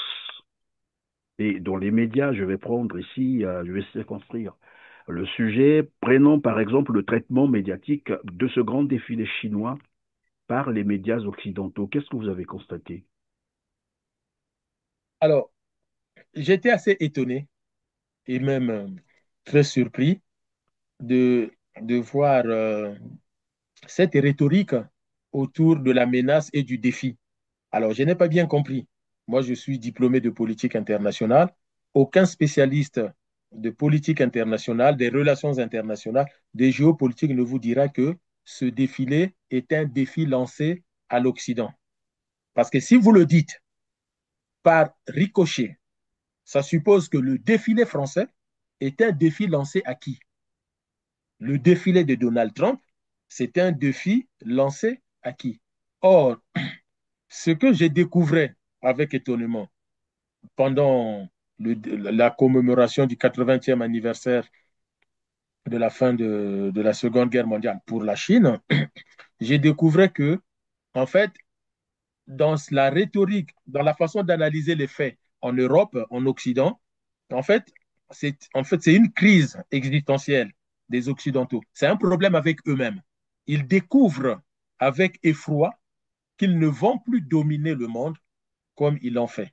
Et moi, je pense que la Chine a tenu à faire ce défilé après la démonstration de force du défilé américain et eu égard de la situation internationale aujourd'hui, avec beaucoup de conflits, avec beaucoup de menaces, avec un Donald Trump qui est très agressif, je pense que pour le président chinois Xi Jinping, il était important de dire au monde, attention, la Chine que vous avez maltraitée pendant les guerres d'opium, la Chine que le Japon a maltraitée pendant la Seconde Guerre mondiale, les invasions de la Mandchourie, l'occupation de la Chine, l'écrasement de la Chine que vous n'avez pas cessé de menacer pendant toute la guerre froide et autres, cette Chine, c'est fini. Et d'ailleurs, c'est ce que le président Xi Jinping dit dans son discours. Oui, tout à fait, oui. Il dit, notre progrès ne sera pas arrêtable. Et aujourd'hui, nous avons de quoi nous défendre si on est attaqué. Et je pense que les commentaires en Occident en disant c'est un défi, mais parce que l'Europe avait l'habitude d'utiliser le monde comme son jardin. Si je veux aller en Chine, je vais aller au Vietnam, je vais. Et depuis la fin du Moyen-Âge, attention, depuis des siècles, depuis la fin du Moyen-Âge jusqu'au XXe siècle, c'était comme ça. C'est-à-dire l'Europe occidentale a dominé le monde sur tous les plans. Et donc, de voir ces nouveaux missiles chinois de portée de 20 000 kilomètres avec des charges nucléaires, de voir que demain, on ne peut plus aller se balader comme ça avec nos navires militaires dans la mer de Chine méridionale ou dans l'Asie-Pacifique, évidemment, ça se dit, waouh, c'est un peu un homme hein, qui perd sa relation avec une très jolie femme élégante et autre, qui la croise maintenant dans la rue, indépendante, comment on appelle ça, les femmes fortes, c'est ça? Et qui se dit, celle-là, je ne peux plus la manipuler. Eh bien, on est un peu dans ce contexte d'un continent qui est en train de perdre tous ses volets, et ce qui fait que tout est défini à partir de l'Europe. Donc, si la Chine est puissante, si la Corée du Nord est puissante, c'est forcément, ils nous veulent du mal. Mais vous, quand vous êtes puissant, vous voulez du mal à qui? Et pourquoi la Chine ne peut pas expliquer la puissance militaire américaine comme étant une menace? C'est peut-être ça, mais les Chinois n'ont pas ça dans leur discours. Mais moi, j'ai plutôt vu un modèle qui peut servir à l'Afrique. C'est-à-dire que comment ce pays, la Chine, qui a été détruite par les guerres d'opium, qui a été écrasée, totalement écrasée par le Japon, il faut savoir qu'en 1945, à la fin de la Seconde Guerre mondiale, les rares matériels mécanisés de l'armée chinoise, c'est des dons des soviétiques ou des Américains. La Chine, en 1945, la population chinoise est à 90% une population paysanne. Et donc, ce que vous avez vu là, ce sont des choses que la Chine a réalisées pratiquement à partir des années 80-90, 1980-1990. C'est-à-dire que 30 ans, 40 ans par là, alors que chez nous, c'est 42 ans de pouvoir, on n'a rien fait, on a ruiné le pays. C'est 30 ans maximum. Moi, j'ai étudié à Shanghai, à Fudan. J'étais invité en tant qu'étudiant de 3e cycle en politique internationale au 10e anniversaire de Pouton. Nous sommes en 97 ou 98, 10e anniversaire de Pouton. Moi, j'arrive donc dans le quartier de Pouton. J'ai dit, c'est pas possible. Ne me dites pas que vous avez réalisé tout ça en 10 ans. Il dit oui, en 10 ans. C'est-à-dire, ils ont réalisé l'équivalent de Manhattan. Pouton que vous entendez, c'est exactement l'équivalent de Manhattan en 10 ans. Mais n'allons pas loin, M. Perrin. Le Qatar, Abu Dhabi, Dubaï, en 2000, c'est un village de pêcheurs. On vit mieux à Dolisie, à Ouesso, qu'à Dubaï en 2000. Regardez Dubaï aujourd'hui. En fait, il ne faut pas qu'on soit piégé par le langage des Occidentaux qui veulent... Oui, c'est un défi à la communauté internationale. Mais qui a vu la communauté internationale? Nous, on n'a pas de problème avec les Chinois, nous les Africains. Au contraire, ça peut nous servir de modèle en disant comment ces pays-là, le Qatar, Abu Dhabi, mais la Chine surtout, comment, et c'est ça qu'on a, c'est de ça qu'on a parlé, M. Perrin, dès le début. Comment les banques chinoises sécurisent les finances publiques pour permettre de réaliser cela. Parce que sans la sécurisation des finances publiques, avec l'argent de l'État qui termine tel que vous l'avez décrit, mais où est-ce que vous trouvez l'argent pour votre sécurité nationale? Où est-ce que vous trouvez l'argent pour le développement? Les drones que vous voyez là, les missiles qu'on vous montre, qui les fabrique? Ce n'est pas un paysan. Ce sont des grands ingénieurs, des ingénieurs du niveau des ingénieurs américains, japonais, français. Donc, c'est des grands. Et ces ingénieurs-là sortent d'où? Mais sortent des grandes écoles. Et au Congo-Brazzaville, au Cameroun, en RDC et j'en passe, nous pensons que nous pouvons atteindre ce niveau avec les discours de Sassou. Mais en 42 ans, Sassou a fait quoi? Regardez ce que les Chinois ont réalisé. Et écoutez les Chinois eux-mêmes parler. Écoutez les témoignages des populations. Ils disent on pleure parce que on peut réaliser aujourd'hui le chemin parcouru. Le chemin parcouru. Plus personne. En Chine, il y a un mot qui revient souvent, chifu, c'est-à-dire maltraité, opprimé. C'est-à-dire pourquoi vous les Occidentaux, vous aimez nous maltraiter. Mais c'est-à-dire aujourd'hui, plus personne, mais plus personne peut oser nous engueuler, taper du poing face à nous, parce que maintenant, waouh, qu'est-ce que nous avons? Or, nous, en 42 ans de Sassou, on n'a même pas l'eau potable, et vous avez M. Tsalissan et Mme Etoka Beka qui ont le culot de réunir les gens, et les gens viennent. Soyons sérieux. Et c'est là où c'est curieux. Les jeunes, les mêmes jeunes qui sont abandonnés vont assister à ce genre de messe. Donc moi, je pense que quand on regarde ce défilé chinois, il faut se dire, mais tiens, donc c'est possible. La Chine n'avait pas de grandes universités. Mais comment les Chinois ont fait? Et moi, tout le temps où j'ai étudié en Chine, les 4 ans où je suis resté là-bas, c'était ça mon problème, M. Perrin. C'est de dire comment ces gens ont fait pour en arriver là. Et je suis allé discuter avec des camarades étudiants et avec les professeurs. Et ils ont été clairs. Tant que vos finances publiques sont dans la rue, tant pis pour vous, faites ce que vous voulez. Tant que vous n'allez pas lutter contre la corruption politique, on en a parlé, tant pis pour vous, vous serez écrasés. Inutile de vous donner des exemples des pays qui ont été écrasés parce qu'incapables de se défendre. Et le défi des États, des pays de demain, ce sont ceux qui vont avoir les capacités militaires pour se défendre, pas pour piétiner leur population, et ceux qui se resteront faibles et seront écrasés. Je ne vous parle pas de l'Afghanistan, je ne vous parle pas de l'Irak, je ne vous parle pas de la Libye, de la Syrie.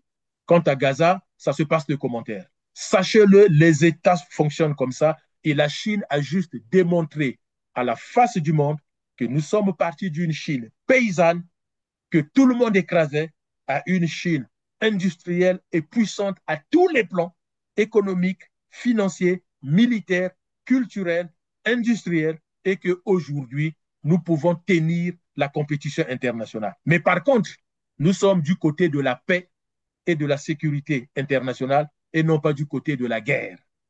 Voilà. Et donc, le message a été très clair. Moi, je pense que oui, le message a été très clair, malheureusement, très mal compris ou simplement désorienté, j'allais dire, par la presse occidentale, malheureusement. C'est de l'hypocrisie, M. Perrin. Oui. Je vais vous dire une chose. S'il y a un pays qui veut détruire l'Europe, tous les spécialistes de politique internationale vous le diront, ce sont les États-Unis. L'industrie française a été détruite par les États-Unis.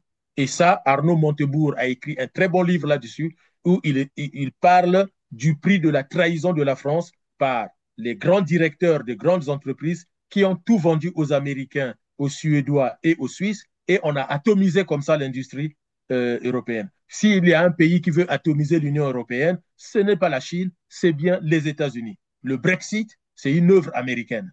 Donc, c'est un fantasme des Européens comme ça, de croire toujours qu'un peuple non européen et non blanc est une menace pour notre civilisation, quand bien même que ce peuple, la Chine, est trop loin pour venir mener une guerre contre l'Europe. Ça, il ne faut pas se leurrer. Le conflit chinois, c'est dans l'Asie-Pacifique, c'est dans la mer de Chine. En tout cas, c'est dans son territoire proche. Bon, mais ce qui est vrai, c'est que tout le monde sait que la Chine n'a jamais attaqué un pays et puis plus personne n'est dupe. Hein. On connaît l'histoire de l'Irak, l'Afghanistan, la Libye, la Yougoslavie. C'est bien les Occidentaux qui ont voilà, attaqué, qui ont détruit ces pays. Alors, nous sommes donc à la fin de cette émission. Malheureusement, comme je le disais tout à l'heure, il nous reste à peine 2 minutes. Et donc, je vais vous laisser les 2 minutes pour répondre, bien sûr, hein, à la question de l'ouverture de la 5e session ordinaire du Conseil national de l'UPADES. Que peut-on retenir de ce conseil concrètement? Est-ce que c'est dans la logique du prochain congrès qui s'annonce, c'est ça? La 5e session du Conseil national avait pour objectif de préparer le congrès, mais dans l'unité, en essayant d'unifier tous les courants. Mais ce qui est dommage, c'est que le premier secrétaire sortant, comme à ses habitudes, ferme ce processus et ça devient un club d'amis et de courtisans.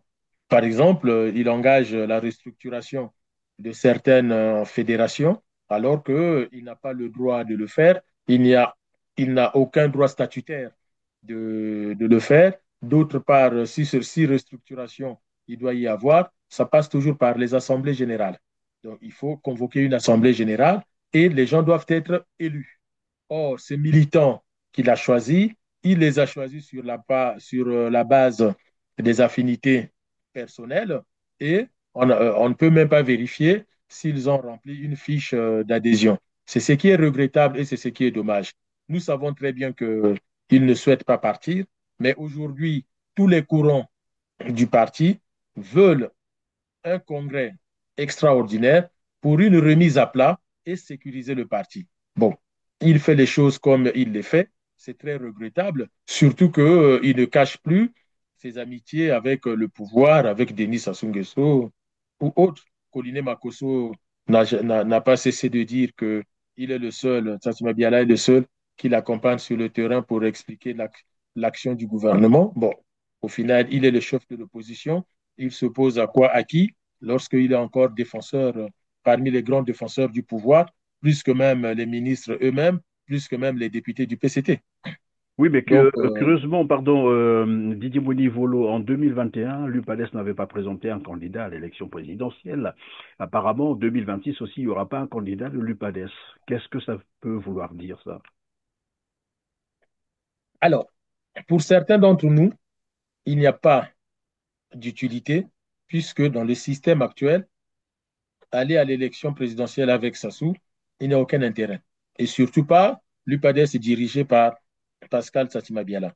Après, moi, à titre personnel, Donc, j'ai c'est-à-dire, il n'y a toujours... pas d'intérêt, c'est-à-dire, je n'ai pas bien compris. Est-ce parce que l'UPADES ne peut pas présenter un candidat qui peut gagner ou simplement parce que l'UPADES est finalement couché devant le PCT?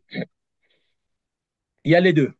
D'un côté, de toute façon, l'UPADES finira par se coucher devant le PCT, et puis l'UPADES ne va pas présenter un candidat pour gagner, puisque, en fait, le problème de l'UPADES aujourd'hui, ne nous cachons pas, la plupart des responsables de notre parti aujourd'hui, qu'il s'agisse de Pascal Satima-Biala, de Honoré Saï au gouvernement et tous les autres, ils ont leur protecteur au sein du PCT. La situation de l'UPADES aujourd'hui, et c'est pour cela que tous ces courants sont apparus pour essayer d'aller vers un congrès extraordinaire, remettre à plat et sécuriser le parti. Si, voilà, donc, et la galère que nous avons au sein de ce parti, c'est ça. Donc, dans ce contexte-là, il n'y a pas d'intérêt d'avoir un candidat. Ce candidat, ça sera un candidat fictif qui viendra juste valider le fait qu'il y a eu une élection au Congo et Sassou a gagné, même s'il va tricher. C'est ça. Et donc, donner une caution internationale à une élection pipée d'avance. Donc, quel est le vrai intérêt aujourd'hui? Si l'UPADES était un vrai instrument de combat pour dire que nous allons faire de sorte que nos militants sur le terrain, soit dans les bureaux de vote, font la remontée des données, bureau de vote par bureau de vote, et s'il y a fraude, on met les Congolais dans la rue, on est dans une autre logique. Mais si c'est pour qu'à la fin, Satima Biala nous dise, comme en 2016, je prends acte, et puis restez chez vous, circuler, il n'y a rien à voir, non, les Congolais souffrent. Et quand on voit même le mot introductif du 5e Conseil national et le compte rendu, on n'est pas à la hauteur des enjeux, des attentes des Congolais. Quand vous avez décrit la corruption, les détournements et autres, et quand on voit la réaction de l'UPADES, c'est une réaction molle. C'est une réaction pour faire semblant qu'on dise que, ah oui, il a parlé de la situation du Congo. Mais non. Il faut être Merci. à la hauteur des enjeux. Merci beaucoup. Merci Didier Mouni-Volo, en tout cas, d'avoir encore été avec nous sur R7. Ça a été un plaisir. Voilà, c'est la fin de cette émission. L'heure est arrivée à la fin. Je vais donc justement vous dire merci d'avoir disposé tout ce temps, d'avoir répondu à nos questions. Merci à vous et puis merci à vos auditeurs qui n'arrêtent pas de nous suivre et de contribuer à l'amélioration de nos activités. Merci, merci mesdames, messieurs de nous avoir encore suivis comme d'habitude et je vous l'ai rappelé d'entrée de jeu. Cliquez sur le petit pouce en l'air juste en bas de la vidéo, en like comme bien sûr. Dites-nous ce que vous pensez de cette émission, partagez et surtout pour ceux qui ne sont pas encore abonnés, faites-le pour être prévenus de toutes nos prochaines productions. Merci, on se retrouve très prochainement.